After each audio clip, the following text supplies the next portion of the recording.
ከ4 ወር በፊት ባለፈው ዓመት ሚያዝያ ወር የዩክሬኑ ፕሬዝዳንት ቮሎዲሚር ዜሌንስኪ ከሩሲያ ጋር በጦርነት ውስጥ ካለው ድንበራቸው ከ12800 ኪሎ ሜትር በላይ ተጉዘው ደቡብ አፍሪካ ተገኙ።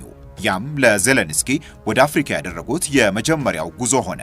የዛ ጉዞ ዓላማም የሁለቱን ሀገራት ወዳጅነትና ትብብርን ማጠናከርን ታሳቢ ያደረገ መሆኑ በጊዜው ተነገረ። ባለፉት ዓመታት ዩክሬንና ሩሲያ ወደ ሙሉ ጦርነት ከገቡ በኋላ ባሉት 3 ዓመታት ዩክሬን በአፍሪካ 8 ሀገሮች ኤምባሲዎችን ከፍታለች።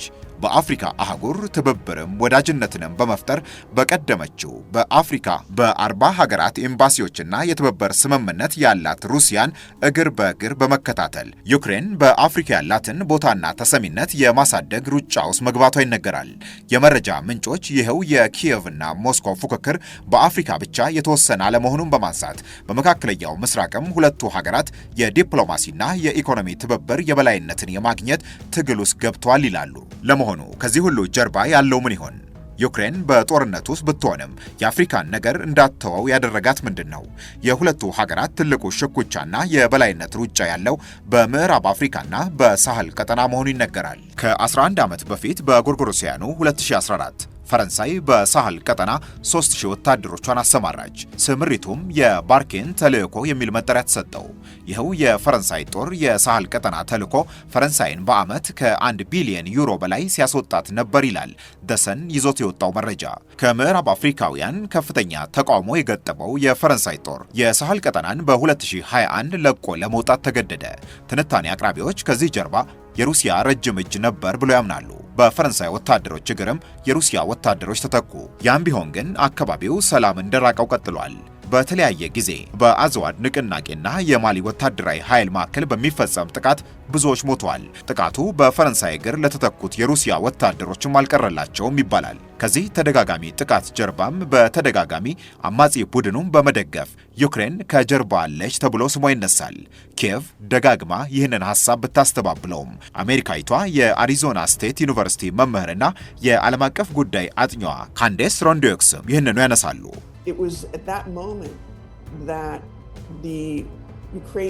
በዚያን ጊዜ ነው ከዩክሬን ድጋፍ ጋር የተገናኘው ሐሳብ መናፈስ የጀመረው።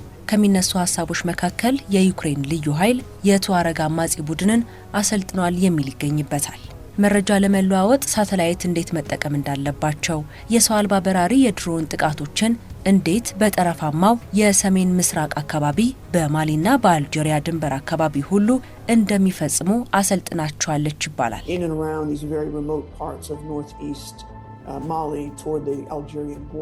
ይህም የዩክሬንና ሩሲያ ጦርነት ከምስራቃዊ አውሮፓም የተሻገረ ነው በሚሉ ትንታኔ አቅራቢዎች የሐሳባቸው ማጠናከሪያ ሆኖ ይቀርባል። የአሪዞና ስቴት ዩኒቨርሲቲዋ ተመራማሪ ሩሲያ ከምዕራባውያን ሀገሮች እየገጠማት ያለውን ኢኮኖሚያዊ ጫናን ለመቋቋም አፍሪካን አንደኛ አማራጯ አድርጋለች።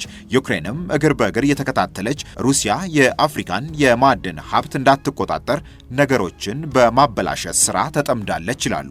ዩክሬን የቅርብ ጊዜውን ኤምባሲዋን ከማሊ ጋር ድንበር በምትጋራው ሞሪታኒያ መክፈቷም ከዚሁ ከሚነሳው ሐሳብ ጋር የሚገናኝ እንደሆነ ብዙዎች ያስረዳሉ። በለንዶን የሚገኘው ዓለም አቀፍ የአሰላሳዮች ወይንም ቲንክ ታንክ ተቋም ቻተም ሃውስ ይዞ በወጣው ጽሑፍ ደግሞ ዩክሬን በአፍሪካ በተለይም በሳህል ቀጠና ተቀባይነትን ለማግኘት ኤምባሲዎችን በመክፈትና የንግድ ስምምነትን በመፈራረም ስራ መጠመዷን ያብራራል። ዩክሬን በአፍሪካ ጉዳይ ግልጽ የሆነ ስትራቴጂን ይዛ የተነሳች ትመስላለችም ብሏታል። የዩክሬን ትልቁ ፍላጎት ከሩሲያ ጋር ከገባችበት ጦርነት ማብቃት በኋላ የግብርና ምርቷን በገፍ ለአፍሪካ ሀገራት በመሸጥ ኢኮኖሚያን እንዲያገግም ለማድረግ ቀድማ ከአፍሪካ ሀገሮች ጋር ወዳጅ መሆን ይበጃል የሚል አካሄድ እንደሆነ ያብራራል። በምዕራብ አፍሪካ ሀገሮች በተለይም በሳህል ቀጠና ዩክሬን የበለጠ ትኩረት ማድረጓም ከኢኮኖሚና ዲፕሎማሲያዊ ግንኙነት ባለፈ በወታደራዊ ትብብርም ሩሲያ የበላይ በሆነችበት ቀጠና ከመገኘት ፍላጎት የመነጨ እንደሆነም ይናገራል። እንደ ተቋሙ መረጃ ዩክሬን ግሬን ፍሮም ዩክሬን የተባለው የምግብ ፕሮግራሟን ትልቁ ወደ አፍሪካ አህጉር መግቢያ አድርጋ የተጠቀመችበት ነው። በኪንሻሳ በከፈተችው ኤምባሲዋ አምባሳደር ተደርገው የተመደቡት ቫሲሊ ሃሚኒያንም ይህንኑ ያነሳሉ። ምግብ፣ ማንኛውም በጠረጴዛችሁ ላይ የሚቀርብ ምግብ ሁሉ ከዩክሬን የሚቀርብ ሊሆን ይችላል። ዩክሬን ብዙ ልታቀርብ የምትችለው ነገር አላት። ብዙ ተሳታፊ ልትሆን የምትችልባቸው ነገሮች አሉ። በአፍሪካ አህጉር on the African continent. ሁለተኛው የዩክሬን ወደ አፍሪካውያን ልብ ውስጥ የመግቢያ መንገድ ተደርጎ የተወሰደው አማራጭ ደግሞ በሩሲያ መወረሯን በማንሳት ነፃ ለመውጣት የምታገል ሀገር ነኝ፣ ከአፍሪካ ጋር የጋራ የሆነ ታሪክ አለኝ የሚለውን አካሄድ መከተል ነው ይላል የመረጃ ምንጩ። ሁለቱም መንገድ ግን የታሰበውን ያክል በአፍሪካ ጉዳይ የሩሲያ የበላይ ለመሆን እንዳላስቻላት ይናገራል። ኦሜጋ ኮንሰልቲንግ የተባሉና ሌሎች የግል ወታደራዊ ኩባንያዎችን ከፍተው በአልጄሪያና ሌሎች የአፍሪካ ሀገሮች ወታደራዊ ስልጠናን የመስጠት ሙከራን ብታደርግም የሩሲያን መስፋፋትና የአፍሪካን የማዕድን ሀብት የመጠቀም ግስጋሴን ግን ማቆም አልቻለችም ሲል ያስረዳል። የመረጃ ምንጩ ሩሲያ በአፍሪካ አህጉር ያላት ዲፕሎማሲያዊ፣ የንግድ፣ የቴክኒክና የወታደራዊ ትብብር ታሪክ ከዩክሬን በ80 ዓመት ገደማ የቀደመና በደንብ መሬት የያዘ መሆኑን ያብራራል። የግብርና ምርትን በአፍሪካ በገፍ የመሸጥ ጥረቷና ግሬን ፍሮም ዩክሬን የተሰኘው የምግብ ፕሮግራሟ ግን የበለጠ በአፍሪካ ተቀባይነት እያገኘ መሆኑንም ተናግሯል። ባለፈው ዓመት 2024 10 ሚሊዮን ቶን የእህል ምርት ወደ አፍሪካ አህጉር መላኳንም እዚህ ጋር አንስቷል። ግሬን ፍሮም ዩክሬን በተባለው የምግብ ድጋፍ ፕሮግራሟ በኩልም በኮንጎ፣ ኢትዮጵያ፣ ሶማሊያ፣ ናይጄሪያ፣ ኬንያ፣ ሱዳንና ሞሪታኒያ ለሚገኝ 8 ሚሊዮን ሕዝብ ባለፉት 3 ዓመታት የምግብ ድጋፍ ማድረጓንም አብራርተዋል። የዩክሬናውያን የአፍሪካ ፍላጎት ግን ከዛም የተሻገረ ነው።